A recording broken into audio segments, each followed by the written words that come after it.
চলো, আজ তোমাদের আমি রোদের সংমিশ্রণ পড়াবো। তো এর আগে আমরা রোদ কি জিনিস দেখেছি, যে ইলেকট্রনের যে বাধা একটা তারের ভিতর, সেটাই হলো পরিবাহীর রোদ। রোদকে আমরা এই চিহ্ন দ্বারা প্রকাশ করি, সেটাও দেখেছি। এখন এই যে রোদ, এই রোদের আবার দুটো ভাগ আছে। একটাকে বলা হয় শ্রেণী সমবায়, আর একটাকে বলা হয় সমান্তরাল সমবায়। এখন তোমাকে দেখো, একটা হেডলাইন দিয়েছি আমি, রোধের সংমিশ্রণ। এই রোধের সংমিশ্রণ কাকে বলে? দেখো, যদি একাধিক রোধকে ক্রমবিকাশ ভাবে, মানে শ্রেণী বরাবর, ওটাকে বলা হয় শ্রেণী বরাবর, ক্রমবিকাশ ভাবে বা সমান্তরাল ভাবে যুক্ত করা হয়, সেটাকে রোধের সংমিশ্রণ বলা হয়। কিরকম? ধরো, এটা তো রোধের সংমিশ্রণ। এবার আমি এটা হলো এ প্রান্ত, এটা একটা তার, এখানে একটা রোধ আছে, আবার যাচ্ছে, এইখানে আবার রোধ আছে, আবার যাচ্ছে, এইখানে একটা রোধ আছে। ধরো এখানকার যে রোধ, সেটাকে আমি R1 ধরলাম, এখানকার রোধ R2, এখানকার রোধ R3। এই যে তিনটে রোধ, এই যে তিনটে রোধ, এই তিনটে রোধকে একসঙ্গে যদি আমি করি, তাহলে R সমান হবে R1 plus R2 plus R3। এটাকে বলা হয় ক্রমবিকাশ, মানে শ্রেণী সমবায়। আর একটা কি আছে, তাহলে এই যে রোধের সংমিশ্রণে আমরা কটা ভাগ পেলাম? দুটো ভাগ পেলাম। তাহলে প্রথম যে ভাগটা লিখলাম, এটা কি? শ্রেণী, শ্রেণী সমবায়। আর একটা কি পাবো আমরা? সমান্তরাল সমবায়।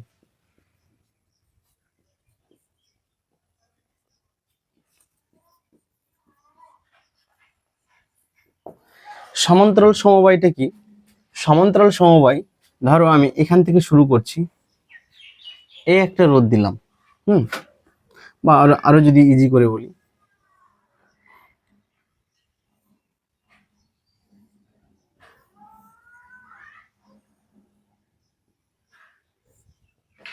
এটা এ, এটা বি, দুটো বিন্দু।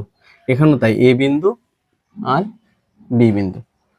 দেখো, এইখানে আমি দুটো রোধ পেয়েছি, R1 আর R2।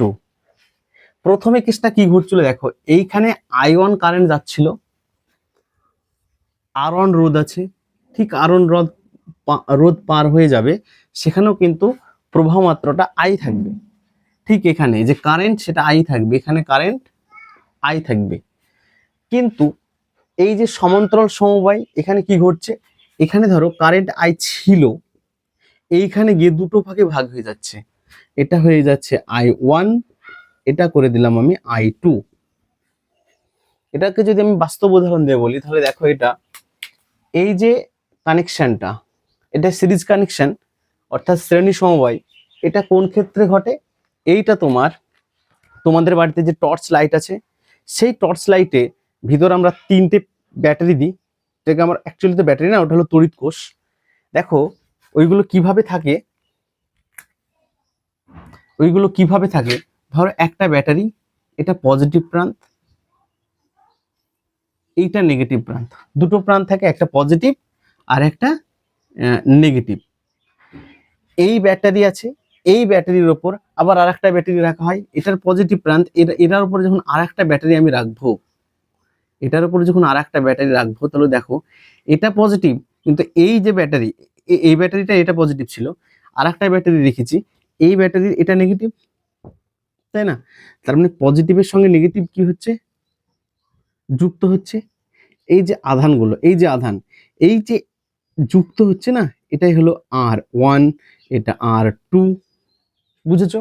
এই R1 R2 মানে এক একটা রোধ এখানে যুক্ত হচ্ছে। ঠিক এইটা যদি বলি, ধরো তোমাদের বাড়িতে একটা কানেকশন আছে, বা আমি একটা তার, একটা তার একটা তার আছে, এই তার, এটা মেন তার। এবার মেন তার থেকে আমি দুটো কানেকশন নিলাম, এইখান থেকে এইখানে গিয়ে একটা ফ্যান দিলাম, এইখানে গিয়ে একটা বাল্ব জ্বালালাম, এবার এটা বাল্ব জ্বালালাম, চলো দেখো এই যে আই কারেন্টটা এখানে দুটো ভাগে ভাগ হয়েছে, একটা কারেন্টের ভাগ গিয়ে ফ্যান চালাচ্ছে আর একটা কারেন্টের ভাগ গিয়ে বাল্ব জ্বালাচ্ছে, দুটো ভাগে ভাগ হয়েছে মানে সমান্তরাল ভাবে যাচ্ছে। এটা হলো সমান্তরাল সমবায়, আর এই যে কানেকশনটা এটা হলো শ্রেণী সমবায়। তাহলে এই সমান্তরাল সমবায়ের এইখানে আমরা তুলাঙ্ক রোধটা বের করব কি করে? এই যে এইখানে যেটা আর বের করেছি এটা হলো মোট রোধ, এটা কোন কানেকশনের? শ্রেণী সমবায় অর্থাৎ সিরিজ কানেকশনের জন্য। আর এটা হলো সমান্তরাল সমবায়, সমান্তরাল সমবায়ের ক্ষেত্রে এটা প্যারালাল কানেকশন আর পি লিখতে পারি। এই ক্ষেত্রে কি হবে তুলঙ্ক রোধটা? তুলঙ্ক রোধটা বের করার জন্য এই ক্ষেত্রে আমাদের দুটো সূত্র হয়, এক হলো R1 গুণ R2 বাই নিচে R1 প্লাস R2। এটা হলো যদি দুটো সমান্তরাল মানে দুটো রোধ যদি সমান্তরাল সমবায় থাকে তবে এই সূত্রটা হবে। যদি অনেকগুলো কানেকশন মানে আরো কানেকশন আছে এরকম যদি হয় সেই ক্ষেত্রে কি হবে? আর পি প্যারালাল কানেকশন, এটাকে 1/RP সমান, এখানে দুটো রোধ আছে তার জন্য 1/R1 প্লাস 1/R2। এইভাবে কানেকশনটা করে আমরা তুলাঙ্ক রোধটা বের করতে পারবো। তাহলে দেখো আবার প্রথম থেকে বলছি, কি হলো বুঝলে ভিতরে এসো, হ্যাঁ যাবো, বুঝলে ভিতরে এসো নাহলে বেরিয়ে যাও।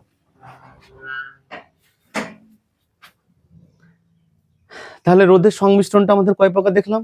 দুই প্রকার। একটা সংমিশ্রণ হলো শ্রেণী সমবায়ে আছে, যেটা আমরা এটা দেখলাম। এটা কিভাবে আছে? R1 R2 R3 রোধ, মানে কারো একটা এটাকে যদি আমি শ্রেণী সমবায়ে বলি তাহলে কিরকম হচ্ছে? এটা টর্চ লাইটের ক্ষেত্রে যে ব্যাটারিগুলো থাকে টর্চ লাইটের ভিতরে, মানে একটা ব্যাটারির ভিতরে আর একটা ব্যাটারি, আর একটা ব্যাটারির ভিতরে আর একটা ব্যাটারি, এই যে কানেকশনটা মানে কি? এটা যদি আমি ব্যাটারি ধরি, এটা পজিটিভ এটা নেগেটিভ, তাহলে কি হয়? ধরো আর একটা পেন, এটা একটা তড়িৎ কোষ, এটার পজিটিভ কিন্তু এটা কি ছিল? নেগেটিভ, পজিটিভের সঙ্গে নেগেটিভ। ঠিক এটারও তাই, এটা নেগেটিভ আছে, এটা পজিটিভ, পজিটিভের সঙ্গে নেগেটিভ। এইভাবে কি থাকে? একটা টর্চ লাইটে ব্যাটারি মানে তড়িৎ কোষগুলো থাকে, দিয়ে আমাদের টর্চ লাইটটা জ্বলে। ওখান থেকে যদি আমরা একটা ব্যাটারি খুলে নিই তাহলে কি চলবে? ওই লাইটটা কি জ্বলবে? জ্বলবে না। তাহলে লাইট যদি না জ্বলে, ঠিক একইভাবে আপনি শ্রেণী সমবায় থেকে ধরো এইখানে একটা বাল্ব আছে, কথা কথা বলছি, এইখানে একটা বাল্ব আছে, এইখানে আর একটা বাল্ব আছে, তিনটে বাল্ব। আমি যদি তিনটে বাল্বের মধ্যে একটা বাল্ব যদি খুলে নিই তাহলে কিন্তু তিনটে লাইটই জ্বলবে না। শ্রেণী সমবায়ের ক্ষেত্রে যে তিনটে রোধ আছে তিনটি রোধকে একসঙ্গে থাকতে হবে, তবেই আমার সব লাইটগুলো জ্বলবে। কিন্তু সমান্তরাল সমবায়ের ক্ষেত্রে কি হচ্ছে দেখো, এই একটা তার, বাড়িতে যে তার থাকে সেই তার, এখান থেকে আমি দুটো কানেকশন দিলাম, একটা কানেকশন দিলাম এখানে ধরো এটা বাল্ব জ্বলছে, এটা ধরো ফ্যান। এখানে কিন্তু বাল্বকে যদি আমি বন্ধ করে দিই ফ্যান কিন্তু জ্বলবে, ফ্যান কিন্তু চলবে, এখানে ফ্যান কিন্তু চলবে। কারণ কি? এখানে কারেন্টটাই তো আলাদা, একটা কারেন্ট এখানে দুই ভাগে ভাগ হয়েছে, একটা কারেন্ট এখানে দুই ভাগে ভাগ হয়েছে, এটা চলে গেছে এইদিকে, এটা চলে গেছে এইদিকে। মানে আমি যদি বলি এই একটা তার, এই একটা তার, এই তারের এখানে গিয়ে আমি একটা বাল্ব দিলাম, এখানে গিয়ে একটা ফ্যান দিলাম, আবার এখানে গিয়ে একটা ফ্রিজ দিলাম। এটা ফ্যান। তাহলে দেখো বাল্ব, ফ্যান, ফ্রিজ। এখন আমি যদি বাল্ব বন্ধ করে দিলে ফ্যান আর ফ্রিজ কি বন্ধ হবে? হবে না। কিন্তু শ্রেণী সময়ের ক্ষেত্রে দেখলাম যে একটা যে কোনো একটা রোধকে যদি আমরা বন্ধ করে দিই তাহলে কি হচ্ছে? লাইট বা আরো যে রোধগুলো আছে সেগুলো কানেকশন পাচ্ছে না, বন্ধ হয়েছে, প্রবাহ মাত্রা বন্ধ হয়ে যাচ্ছে। কিন্তু সমান্তরাল সময়ের ক্ষেত্রে সেটা ঘটছে না। এই হলো রোধের সংমিশ্রণের কনসেপ্ট। আরো আছে, এখানে আমি পার্থক্যটা তোমাদের বলবো। আরো কি হয় দেখো, আমি দুটো অঙ্ক করাচ্ছি তাহলে তোমাদের ক্লিয়ার হবে।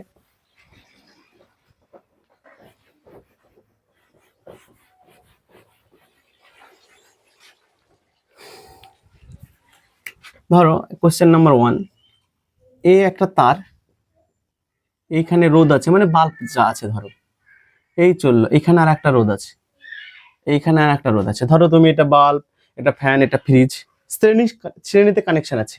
আমি ধরলাম এখানকার যে রোধ সেটা 3 ওহম, এখানকার যে রোধ সেটা 7 ওহম, এখানকার যে রোধ এটা আমি ধরলাম 15 ওহম।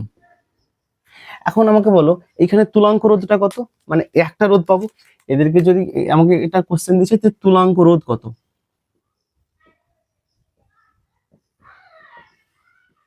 তুলাঙ্ক রোধ বের করার নিয়ম কি?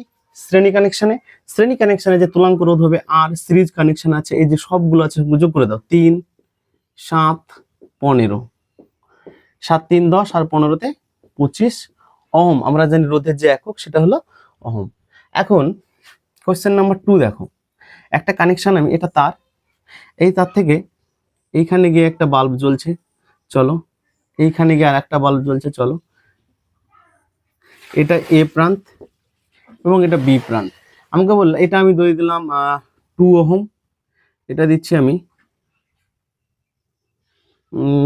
6 আর 9 দিই, 6 ওহম ও 9 ওহম। এখন এই যে কানেকশনটা আছে, কি কানেকশন?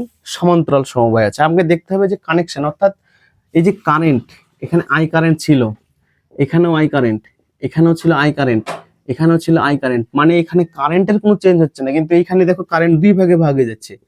আই কারেন্ট যাচ্ছে, দিয়ে এখানে I1 I2। তাহলে আমাদের মেন যেটা দেখার দরকার সেটা হলো যে কারেন্ট যদি ভাগ হয়ে যায়, তাহলে সেটা সমান্তরাল সমবায়, আর কিছু দেখার দরকার নেই। তার মানে সমান্তরাল সমবায় সূত্রে ফেলবো। কারেন্ট যদি ভাগ না হয়, দেখো এখানে কারেন্ট কিন্তু ভাগ হয়নি, জাস্ট আমি একটা তারে পরপর পরপর পরপর কি করেছি? জোড়া দিয়েছি, একটা ফ্যান, একটা বাল্ব, একটা ফ্রিজ জোড়া দিয়েছি। কিন্তু এই ক্ষেত্রে কি হচ্ছে, আমি একটা মেন তার নিয়ে এসেছি, মেন তার থেকে আমি আলাদা আলাদা কানেকশন নিচ্ছি, এটাকে বলা হয় সমান্তরাল সমবায়, যেটা আমাদের বাড়িতে রাখা খুবই দরকার। কিন্তু কিছু কিছু বাড়িতে কি হয়, ওই একটা তার দিয়ে সব কানেকশন করে দেয়, দেখা যায় যে শর্ট সার্কিট হয়ে গেল, পুড়ে গেল, বাল্ব নষ্ট হয়ে যাচ্ছে, হয়। কিন্তু এই ক্ষেত্রে দেখো আমাদের একটা বন্ধ হচ্ছে, তাই বলে কি যে বাদ বাকিগুলো বন্ধ হবে তা না। তাহলে এইখানে আমরা কিভাবে বের করব? এটা কি সমান্তরাল সমবায়, তাহলে 1 প্যারালাল কানেকশনে আছে, প্যারালাল কানেকশনে থাকলে কি হয়, 1/R1, R1 মানে 6, 1/R2 মানে 9। তাহলে এখানে 6 আর 9 নিয়ম কি? লসাগু করতে হয়। 3 দুগুণে 6, এটা 3 দিয়ে যাবে, 3 দুগুণে 6, 3 ত্রিখে 9, তাহলে কি হবে? 3 দুগুণে 6, 3 6 18, তাহলে 3 যোগ 9 দুগুণে 18 2, তাহলে কত হচ্ছে? 5/18। তাহলে এই 5/18, তার মানে অ্যাকচুয়ালি RP প্যারালাল কানেকশনে আমরা এটাকে উল্টে দিলে এটা উল্টে যাবে, তাহলে এটা হবে 18/5, 3 5 15, 5 6 30, 3.6 ওহম। তাহলে এইভাবে আমরা তুলাঙ্ক রোধটা বের করব। যদি শ্রেণী কানেকশনে থাকে তাহলে তো ইজি ব্যাপার, আমরা সব যোগ করে দিব। কিন্তু সমান্তরাল সমবায় থাকলে কি করব? জাস্ট উল্টে নিব, 1/RP, মানে RPটা হলো এখানে তুলাঙ্ক রোধ, 1/R1 প্লাস 1/R2। আরো যদি কানেকশন থাকে সবগুলো কিভাবে যোগ করব? এটার আর একটা সূত্র, শর্টকাট নিয়ম, সেটা কি বললাম? RP বের করবো। আমরা যদি সব ক্যালকুলেশন না পারি, RP সমান কি, এরকম দুটো কানেকশন আছে, দুটো কানেকশনের ক্ষেত্রে কিন্তু এই সূত্রটা খাটবে। যদি তিনটে চারটে এরকম থাকে তাহলে কিন্তু এই সূত্রটা খাটবে না বা হবে না। তাহলে RP কি হবে? আমরা কি করবো, এই 6 আর 9 আছে, দুটোকে গুণ করে দাও, নিচে 6 আর 9 কে যোগ করে দাও, তাহলে 6 9 54, 9 6 15, 3 15 45, আর 6 9 54, কত আছে? 6 আর 9 18, 6 3 18, 9 2 18, 5/18। এক্ষেত্রেও কিন্তু হবে, দেখো তো এটা ঠিক আছে কি? ঠিক আছে, 6 9 54, 6 9 54, 9 6 15, 3 15 45, 46 47 48, 49 50 51 52 53 54, 54 9।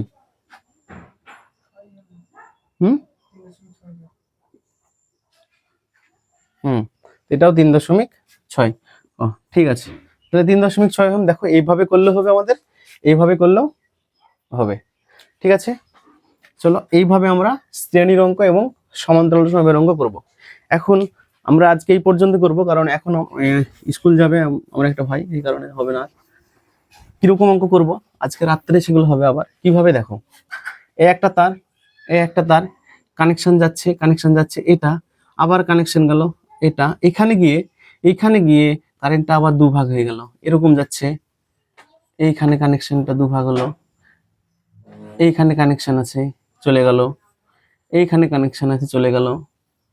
এই দেখো এটা এ প্রান্ত, এটা বি প্রান্ত, এখানে তুলাঙ্ক রোধটা কত? এরকম অঙ্ক কিন্তু আমাদের করতে হবে, তবে আমাদের ক্লিয়ার হবে প্রত্যেকটা কনসেপ্ট। চলো আজ এই পর্যন্ত, সাবস্ক্রাইব করো, শেয়ার করো, লাইক করো।